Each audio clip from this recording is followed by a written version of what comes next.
You know, and it's like, it's crazy. It's a crazy lifestyle, bro. It can get deep. There's no rules until it is dirty, it's filthy, it's nasty. It's like, it's something that you don't never want to become, because once you become it, it captures your soul, it captures your heart.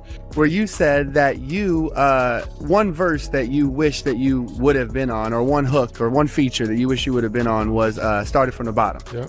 Started From the Bottom would have been a track that you would have liked to have been on. Yeah, because when I was in the studio, when we was making the record, when he made the record, he was in the studio session with me. That's when I had the chosen one. And I'm like, when you make it from the bottom, you the chosen one. So when we was at the studio, Drake came by the studio, and I always tell my engineer, started from the bottom. So when I put the beats on, I was like, man, put the beats in. So I always said, started from the bottom. So when I say started from the bottom, he thought I was talking about a song. So when I played Chosen One, he loved the Chosen One, but he was waiting for me in Chosen One to say started from the bottom. So he said instantly, he telling me this story. He bought me a bottle of Louis XIII that I never opened up. Wow. Because of this story, and I'm like, man, I want a bottle, I need publishing. You know what I'm saying? But Drake, that's the homie, and he was like, man, started from the bottom, it stayed on my mind. I instantly got in the video, with the driver and told him put the CD in. I already had the beat, and I just started saying, started from the bottom, and then we here. Crazy. I was like, man, why you ain't tell me in the studio? A lot of people ask me how I'm feeling. I'm gonna let you know how I'm feeling. Listen, the way I'm feeling is the same way I want you to walk out of here feeling about your son. Cause you know how I'm feeling? I got my head up high, my back straight, I'm 10 toes down in Florida, anywhere else I go, and I know that no matter what, it's not a on this earth that can ever put me in my life. And that's how I want you to walk out of here tonight.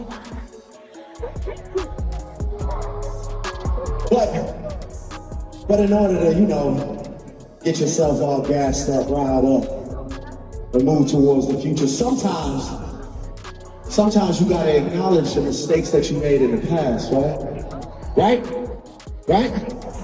So this is what I want you to do. Everybody in here. Somebody stole some money from you, stealing from you. You know what I mean? You gotta go and do some to a person, you know what I mean? Like, it's back and forth with it. I'm trying to go back and forth. I got my head up high, my back straight, I'm 10 toes down in Florida, anywhere else I go, and I know that no matter what, it's not a on this earth that can ever in my life. He didn't get on the video. It wasn't like, I wasn't real mad about it, but I just felt like when I first talked to him about it, I told him, when you do this, make sure you know what you're doing. This is my baby, this is the first song that I'm doing, this is Tony Montana, this is my single. This the one that I feel I mean the most to me, because this is my breakout single. Even though practice I did it, and it was just, that broke my career. It's out of my career before my breakout single was Tony. So I told him, like, don't make the picture, don't mess up the picture, don't mess up rap, hip hop, because they want to see, that's what they want you to do. You know what I'm saying? They want you not to be in the video. They want you to do the verse, and when it comes down to the business, they want it all to mess up. And that's what the people want to see. Give the people something that they wasn't expecting. You know what I'm saying? So just gave them what they wanted to see, basically. So he wasn't in it. And wasn't a shocker, because I told him when he did it, I knew he was gonna do it. You know what I'm saying? It's just because that's what the music industry have come to. It's like, nobody ain't trying to get nobody a hand and help nobody to push them in the right direction.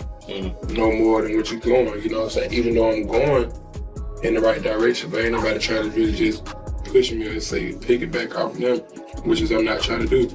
I was just trying to deliver a great video. I was just trying to deliver what the people heard, what the fans heard, and what I seen. Why I choose you to get on my record out of all people. So many people from Atlanta wanted to get on this song.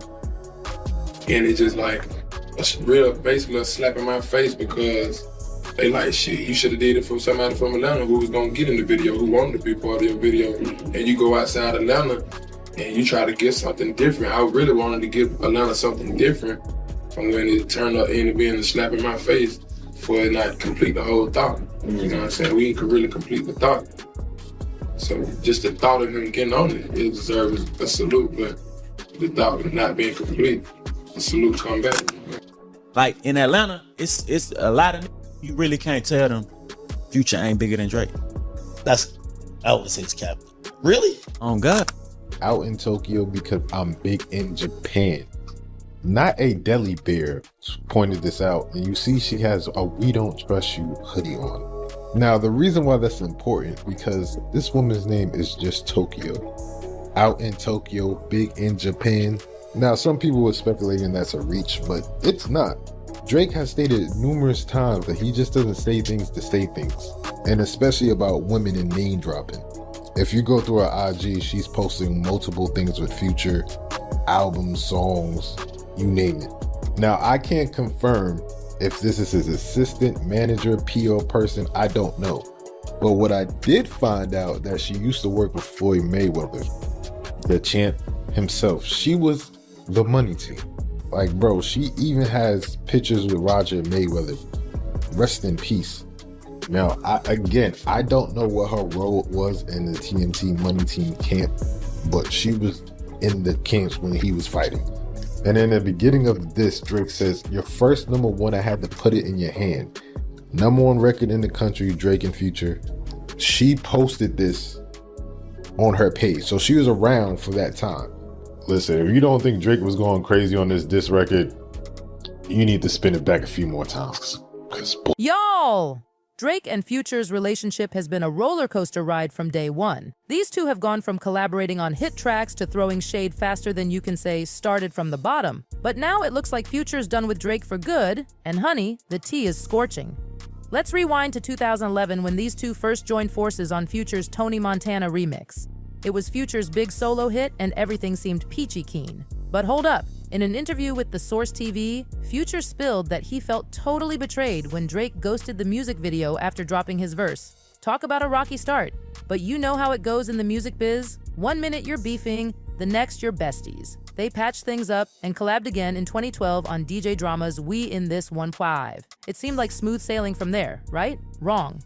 In August 2013, Future dropped a bombshell that had everyone shook. He claimed he was the inspiration behind Drake's mega hit, Started From the Bottom, but didn't get any credit. According to Future, he'd often tell his engineer to start it from the bottom, and Drake picked up on it. But instead of compensation, Drake gifted him a fancy bottle of Louis XIII cognac. Future joked that he wanted publishing rights, not a bottle. Shade alert. Now here's where things get really spicy. In October 2013, rumors started flying that Future got kicked off Drake's Would You Like a Tour? Why? Apparently Future threw some major shade at Drake in a Billboard interview. He allegedly said Drake's album Nothing Was the Same was full of hits, but it doesn't grab you. Ouch. Future's team tried to do damage control, claiming the comments were taken out of context and off the record, but the damage was done.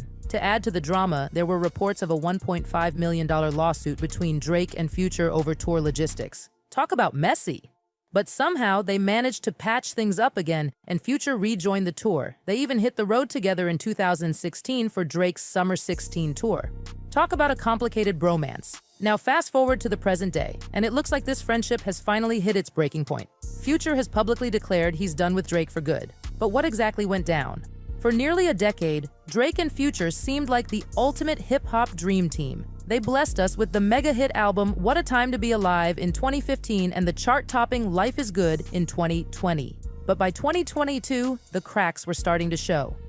Their last collaboration, Wait For You, from Future's 2022 album I Never Liked You, was a major hit. But here's the tea. Neither Drake nor Future really promoted it after the music video dropped. And get this, they've never performed it live together. Sus, right?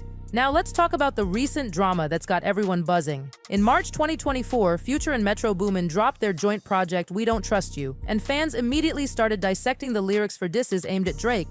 They even went back to Drake and 21 Savage's 2022 album Her Loss, looking for potential sneak disses at Future. One track that's got everyone talking is More M's from Her Loss. Drake's verse has lines like, I could really go 5 hours in the stadium, she. What happened to that dude claiming OVO? We traded him. At first, people thought it was about DJ Charlie B, but now fans are convinced it's about Future. But wait, it gets juicier. There's speculation that the beef between Drake and Future is over a woman. Yes, you heard that right. Drake's lyrics hint at some serious bro code violations. Dudes ain't got love for the boy, so they fake it, crack a couple jokes, do some BS on some snakish. Fans are interpreting this as Future flirting with a woman Drake was interested in. Now here's where it gets really messy. There are rumors that the woman at the center of all this drama is someone named Diana, who works at a Miami club called Booby Trap. Talk about a plot twist. But hold up, because there's another layer to this onion of drama. Some reports suggest that it was actually Drake who broke the bro code first by hooking up with one of Future's flings, a woman named Tokyo. Remember Drake's line in Push-Ups where he says, "I'm out in Tokyo because I'm big in Japan"? Fans think that's a reference to Future's rumored fling turned assistant, Tokyo. And let's be real, this isn't the first time Drake's used women to get back at his rivals. He's got a history of bringing up his opponent's ladies in his diss tracks. He's thrown shade at Serena Williams, dragged Nicki Minaj into his beef with Meek Mill, and even alluded to The Weeknd's ex, Bella Hadid. It's like his go-to move when he's beefing with someone.